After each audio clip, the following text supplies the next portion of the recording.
그래서 그 어르신분들은 북한을 못 믿는 거거든요. 기본적으로 전쟁에 상처가 있기 때문에.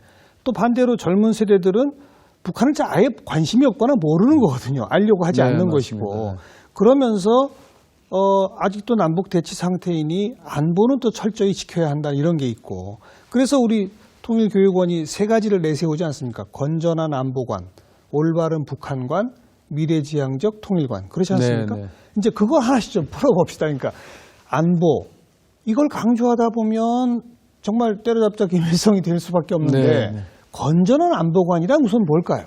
네, 제가 원래 수식어 이런 거 싫어하는데, 근데 아무튼 건전한 안보관이라고 했을 때, 저희는 이제 그렇게 해석을 합니다. 예를 들자면, 융합적 안보관이라고 표현을 하고 싶어요. 뭐냐니까, 안보라고 그랬을 때, 시큐리티 아닙니까? 시큐리티는 여러 유형이 있죠. 밀리터리 시큐리티, 군사 안보가 있고, 디플로매틱 하면은 외교 안보가 있고, 그 다음에 사회 안전, 사회 안보가 있죠. 소셜 시큐리티가 있고, 휴먼 시큐리티, 안보라는 게 굉장히 다양한 영역에서 다 적용될 수 있는 개념인데 보통 통일교육 관련해서 안보 얘기하면 군사안보에 집중하기 쉽습니다. 맞습니다. 근데 제가 판단할 때는 군사안보가 국가의 굉장히 기반이 되는 기반적인 요소로 중요한 안보라고 봅니다. 그럼에도 불구하고 군사안보라는 특정 영역의 안보가 다른 영역의 안보를 침해하거나 억누른다면 그건 올바른 안보라고 보기 어렵습니다. 그래서 융합적 안보관이라고 얘기했던 거는 좀 전에 말씀드린 안보의 다양한 영역과 그런 요소들을 다 어우를 수 있는 그런 안보가 돼야 올바른 건전한 안보관이 아닐까.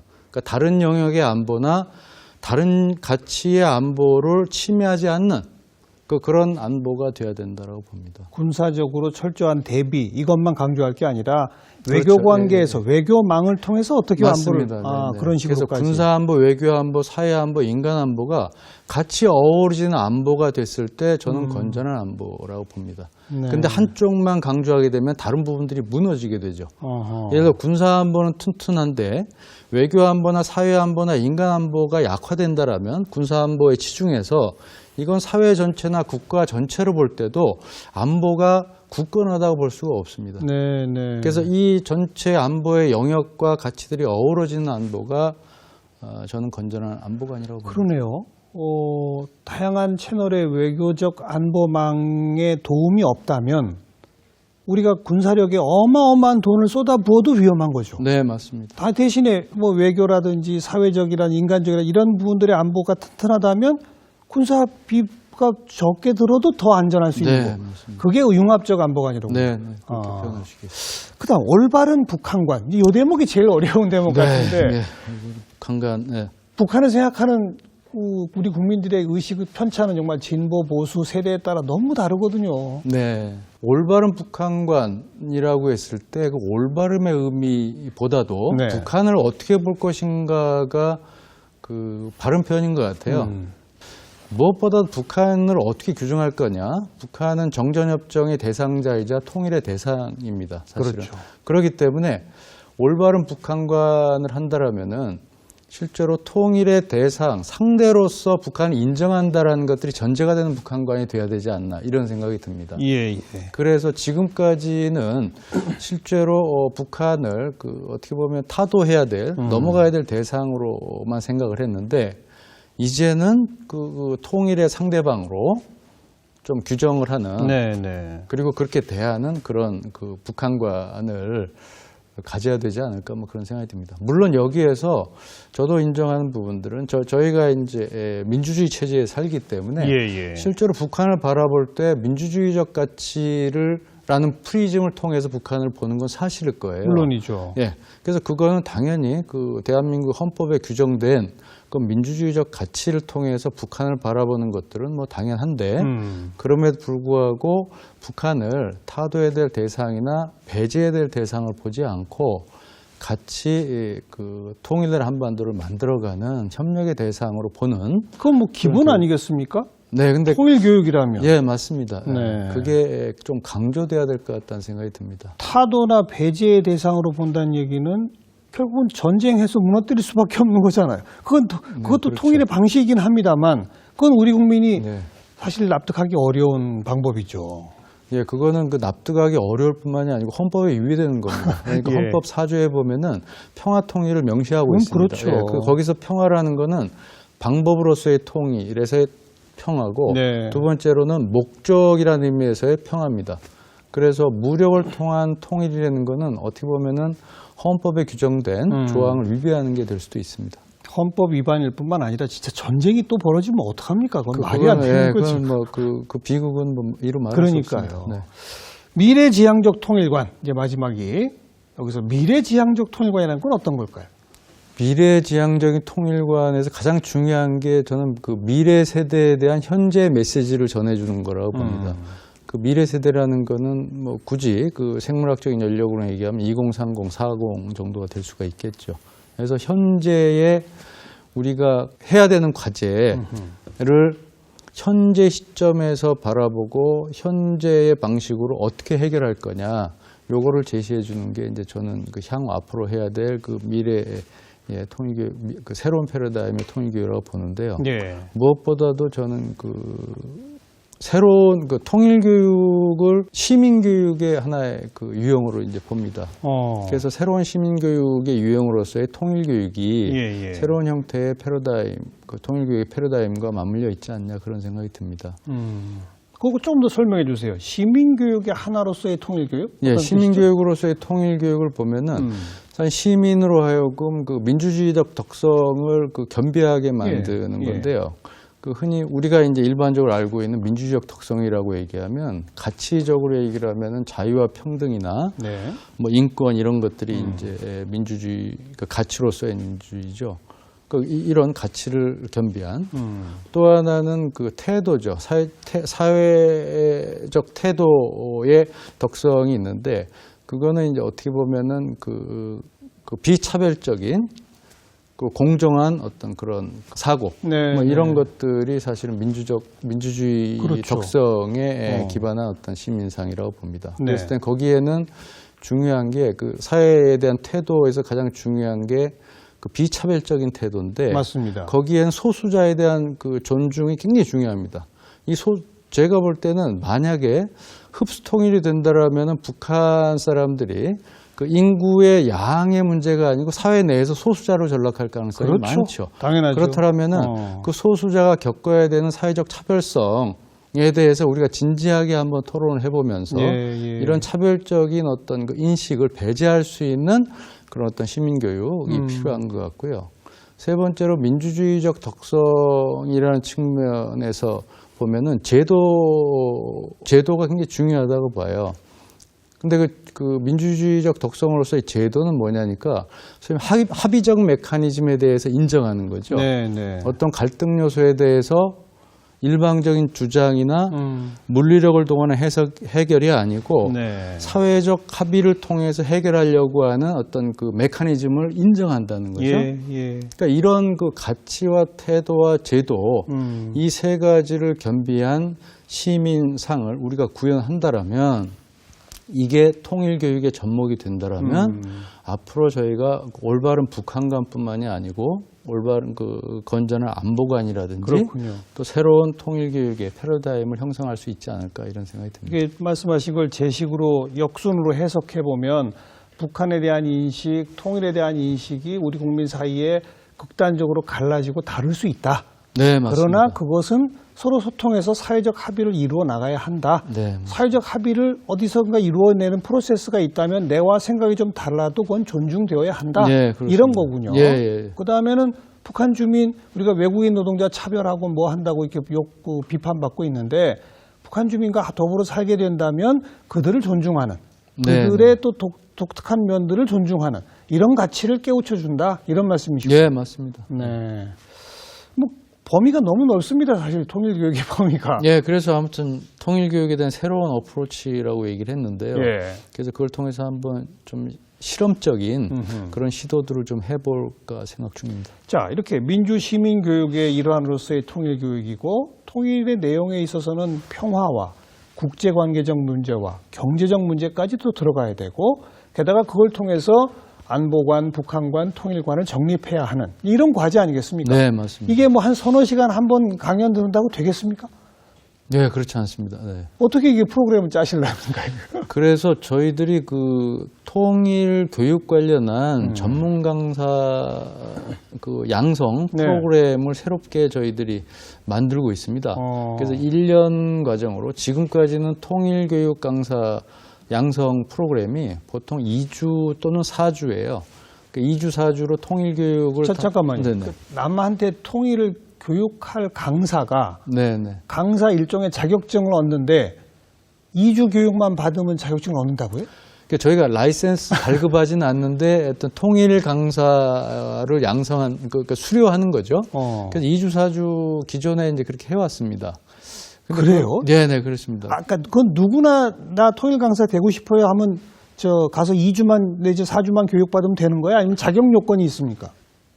거기에는 자격 요건이 없었던 걸로 제가 알고 있습니다. 그러니까 누구든지 네, 통일교육원에 그렇죠. 가서 2주 내지 4주 교육을 받으면 네. 남에게 통일교육을 시킬 수 있다 이런 거였죠. 네, 과거에는 좀 그런. 그건 좀 문제가 크네요.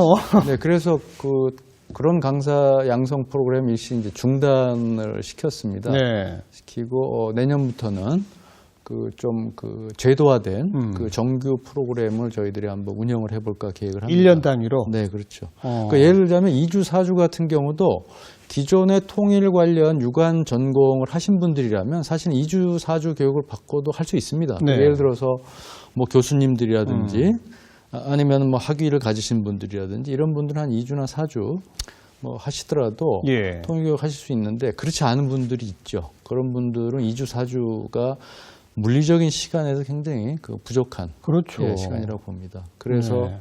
내년부터는 저희들이 1년이라는 단위를 통해서 지금 예상하자면 한 3개 텀으로 나눠서 여러 분야의 전문 지식과 소양을 갖춘 그 통일 강사를 양성할 예정입니다. 네. 오늘 쭉 원장님이 말씀해 주신 민주시민교육, 그다음 국제관계, 경제 이 모든 것들이 다 들어가는 그런 프로그램이 되겠군요. 네, 맞습니다. 네. 게다가 이제 곧 그 모든 공공기관의 통일교육을 의무화시키게 됐지 않습니까? 네. 그 의무적 통일교육은 어떻게 하는 겁니까, 그러면? 통일교육 지원법이라는 게 있습니다. 통일교육 지원법이 지난 3월에 개정이 됐는데요. 거기에서 개정된 내용 중에 중요한 사안이 공공기관이죠. 공공기관에서 통일교육을 1년에 1시간 이상 의무화하는 방침이 조항으로 들어갔습니다. 예. 그래서 공공부문 지금 한 3,400개 정도 예상을 하는데요. 3,400개 기관에 대해서 1년 안에 1시간 이상의 통일교육을 실시할 예정입니다. 1년에 1시간 이상? 네. 그거 갖고 될까요? 안 되지만 일단 최소 여건이 1시간 이상입니다. 그게 이제 법에 따라서 그렇게 시행이 되는 네, 거군요. 맞습니다. 그건 그만큼 그 법 개정이 이루어졌다는 얘기는 공공기관부터라도 통일에 대한 관심도를 계속 유지시키고 고조시키자 이거 아니겠습니까? 예, 맞습니다. 그럼 민간기는 어떻게 합니까 이제? 민간 부분에서는 사실 법적인 규정력이나 구속력은 없는데요. 네, 그건 뭐 강제로 할 수는 네네네네. 없죠. 그래서 저희 교육원에서는 그 사회 분야에 그 일반 그 국민들 또는 그 시민교육, 국민교육이나 시민교육이라는 관점에서 통일교육을 좀 확산시킬 생각입니다. 그래서 그 모두에 말씀드린 통일교육 거버넌스 구축이라는 부분의 중요한 파트가 기존의 공공 분야가 아닌 민간 영역에서의 그 통일교육 네트워크를 구축하는 게 지금 굉장히 중요한 과제로 지금 교육원에 설정되어 있습니다. 어떻게 구축하시려고 그래요, 그 네트워크를? 뭐 지자체 단위별로 합니까? 어떻게 합니까? 지금 한 3가지인데 하나는 그 지역하고 두 번째로는 세대하고 세 번째는 부문입니다. 이 3개를 어떻게 그 크로스 커팅해서 교차해서 하나의 네트워크를 만드는 건데요. 예를 들자면은 세대별로 일단 나눕니다. 그러니까 초중고 학생 20대 이전이 있고요. 2030이 있고 네. 그다음에 4050, 그다음에 이제 그 어르신들 있습니다. 이렇게 세대별로 바꾸기도 하고 두 번째는 부문별이죠. 부문이라는 게 뭐죠? 부문은 이제 예를 들어 기업, 그리고 노조, 아니면 여성, 종교 이런 식으로 해서 사회의 기존의 공공교육 부분에 안 들어와 있는 어떻게 보면 그 사회적으로 볼 땐 이 부분이 더 넓죠. 공공기관 해봐야 3,500 개인데 네. 훨씬 넓죠. 훨씬 넓죠. 예. 이 부분에 대한 네트워킹이 전혀 안 돼 있었습니다. 그러니까 분절적으로 돼 있었죠. 그래서 그걸 하나의 네트워크화하는 작업을 할 겁니다. 네. 뭐니 해도 미래지향적으로 보면은 학교 교육의 일상 속에 이런 통일교육적 내용이 녹아 들어가야 되는 거 아닐까요? 네, 맞습니다. 그럼 교과과정 개편 같은 것도 좀 필요할 것 같은데요. 예, 교과과정 개편이 필요한데 이게 이제 저희 통일부 소관이 아니고 교육부 소관이라서 그러니까요. 예.